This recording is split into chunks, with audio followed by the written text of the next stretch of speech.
مقصد یہ ہے کہ طالب علم کو اللہ کی معرفت حاصل ہو جائے اور اللہ کے رسول کی بھی معرفت حاصل ہو جائے اور شریعت کے احکامات کی بھی معرفت حاصل ہو جائے۔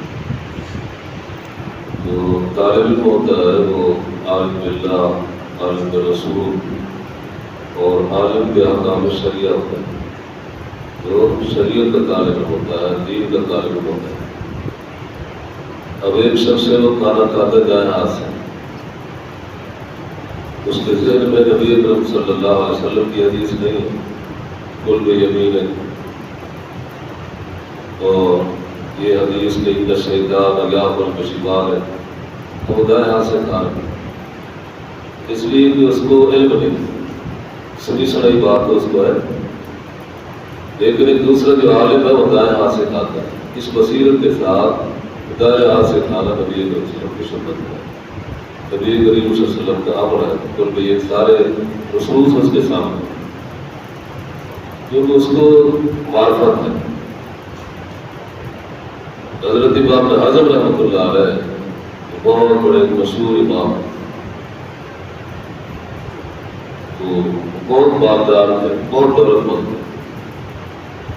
علم بھی انہیں حاصل کیا تھا، جوانی کو وہ پہنچ گئے امام اعظم رحمۃ اللہ۔ تو ایک دن وہ مسجد میں آئے اور انہوں نے نماز نہیں پڑھی، بیٹھ گئے، اور حدیث میں آتا ہے کہ اذا جلس احدکم فی المسجد دخل احدکم المسجد فلا یجلس حتی یصلی رکعتین، جب تک وہ 2 رکعت نہ پڑھے وہ مت بیٹھے۔ حدیث میں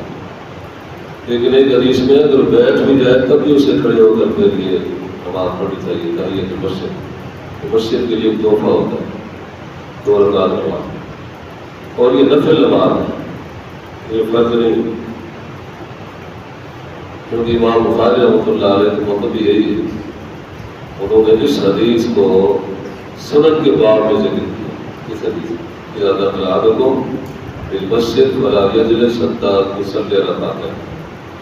امام صاحب کی صحیح سے بھی یہی معلوم ہوتا ہے کہ یہ جو ہے نفل نوافل میں شامل ہے۔ تو انہیں حدیث سنائی گئی کہ آپ بیٹھ گئے ہو 2 رکعت نماز پڑھو، 2 رکعت نماز پڑھو۔ عصر کا وقت ہو گیا، عصر کی نماز پڑھی، عصر کے بعد پھر نماز شروع کر دی امام اعظم۔ تو میں نے بتایا گیا کہ عصر کے بعد نبی کریم صلی اللہ علیہ وسلم نماز پڑھنے سے بڑا بات ہے، لا صلاۃ بعد العصر، عصر کے بعد کوئی نماز نہیں۔ تو امام اعظم کہتے ہیں کہ میں نے سوچا کہ مجھے یہ بھی پتہ نہیں ہے کہ کس وقت نماز پڑھی جاتی ہے اور کس وقت نماز نہیں پڑھی جاتی ہے۔ اوقات کا تو اس کو پتہ ہوگا، یہ علم رکھتا ہے اس وقت نماز پڑھنی ہے، اس وقت نماز نہیں پڑھنی ہے، یہ فرض نماز کا وقت ہے اور یہ نوافل کا وقت ہے۔ اب دل میں نے سوچا کہ مجھے اتنا بھی پتہ نہیں ہے کہ کس وقت نماز پڑھنی ہے اور کس وقت نماز نہیں پڑھنی، اور پھر انہوں نے گھر بار چھوڑا اور علم کے لیے سفر کیا۔ بہت سارے اسباب آپ سامنے ہیں کہ بہت بڑے عالم المعلیٰ میں کتاب لکھی امام اعظم رحمۃ اللہ المعلیٰ، یہ کئی جلدوں میں ہے المحلہ، اس کے علاوہ اور بہت ساری کتاب ہے امام اعظم رحمۃ اللہ نے لکھی۔ علم کا مقصد یہی ہوتا ہے کہ آدمی کو معرفت حاصل ہو جائے کہ کس کام میں اللہ راضی ہے اور کس کام میں اللہ ناراض ہے، کون سا کام کرنا ہے، کون سا کام نہیں کرنا ہے، کون سا کام جائز ہے، کون سا کام ناجائز ہے۔ اگر یہ چیز ہمیں حاصل ہوتی ہے تو پھر ہم ہیں، اگر یہ چیز ہمیں حاصل نہیں ہوتی ہے اور اس حدیث اس چیز کو حاصل نہیں کر رہے ہیں تو پھر بعد میں جس کی تعریف اللہ تعالیٰ نے قرآن کریم میں فرمائی ہے جس علم کی، تو اس لیے علم کا سب سے بڑا مقصد یہی ہے کہ اللہ کی معرفت حاصل کریں، رسول اللہ کی معرفت حاصل کریں، شریعت کے احکامات کی معرفت حاصل کریں۔ ایک کام سنت ہے، دوسرا کام بدعت ہے۔ آپ جو عالم ہے اس کو پتہ ہے کہ یہ سنت ہے اور سنت کے لیے دلیل ہوتی ہے۔ اگر کوئی وہ کام کرتے ہوئے سنت ہے تو اس کو دلیل چاہیے، تو اس کو پتہ ہوتا ہے بھائی اس کی دلیل یہ ہے،